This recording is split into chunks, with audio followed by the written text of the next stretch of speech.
Ibu Bapak.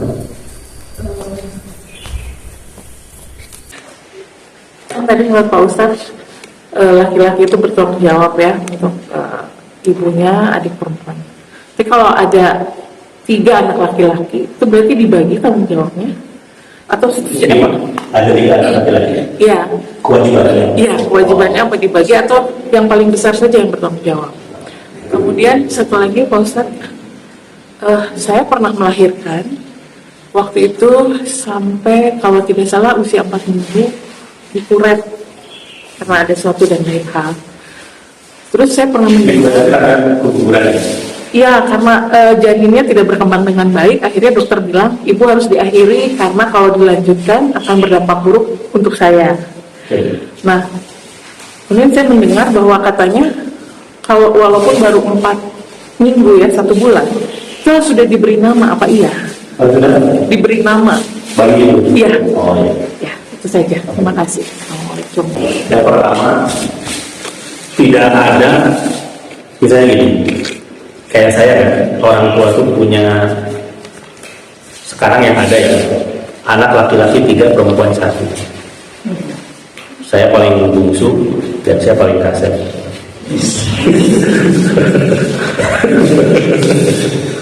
Aduh direkam.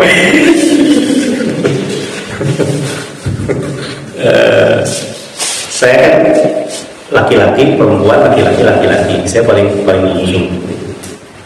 Dalam hadisnya itu tentang kewajiban anak laki-laki kepada ibu khususnya, umumnya kepada orang tua, itu tidak disebutkan anak nomor berapa, pertama, kedua, atau ketiga, atau keempat, atau kelima. Ini menunjukkan peluang beramal soleh itu bisa dilakukan oleh nomor berapapun.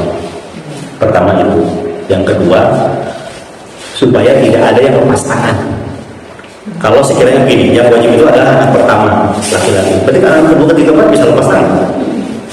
Tapi kalau tidak disebutkan, maka ketika tidak ada yang tanggung jawab, semuanya pun kena dosa. Karena yang disebutkannya adalah anak laki-laki. Nah, otomatis karena anak laki-laki tidak bisa ditumpukan hanya kepada satu orang. Gitu. Berarti itu kewajiban ya bagi-bagi juga dari anak laki-laki yang ada. Itu mengenai kewajiban anak laki-laki kepada ibunya. Yang paling berhak terhadap anak laki-laki itu adalah ibunya, bukan istrinya. Ada seorang ibu yang protes, kok begitu? Nanti sementara gini, yang paling berhak terhadap anak laki-laki itu adalah ibunya, tapi yang paling berhak terhadap seorang wanita itu adalah suaminya. Ada yang protes, loh kok gitu? Kok yang berhak atas saya suami saya, tapi yang berhak atas dia ibunya, bukan saya. Akhirnya ada seorang ustaz bilang, ya nanti juga kalau ibu punya anak laki-laki, yang paling punya hak itu adalah ibu. Tapi kan aturan Islam itu pasti sempurna. Kenapa yang paling berhak terhadap seorang anak laki-laki itu adalah ibunya? Yang pertama dari baik ibu maupun istri pasti punya peranan besar kepada anak laki-laki ini, sebagai suami atau sebagai anak laki-laki. Tapi kalau dilihat, mohon maaf, dari pengorbanan, tentu ibu yang melahirkan, yang membesarkan. Istri ketemu suami kan ketika dalam kondisi sudah dewasa, bahkan tidak sedikit kemudian mungkin sudah mapan. Yang pertama. Yang kedua, kenapa ada kalimat yang paling berhak itu adalah ibu? Ini bicara secara umum ya, walaupun ini kasuistik ya. Saya yakin lebih banyak wanita soleha daripada yang tidak soleha. Ada banyak kasus istri itu menahan suaminya ketika suaminya hendak berbuat baik kepada ibunya. Maka istri diperingatkan kewajiban anak kepada ibu itu tidak putus dengan pernikahan, tidak putus dengan adanya pernikahan. Beda dengan anak perempuan.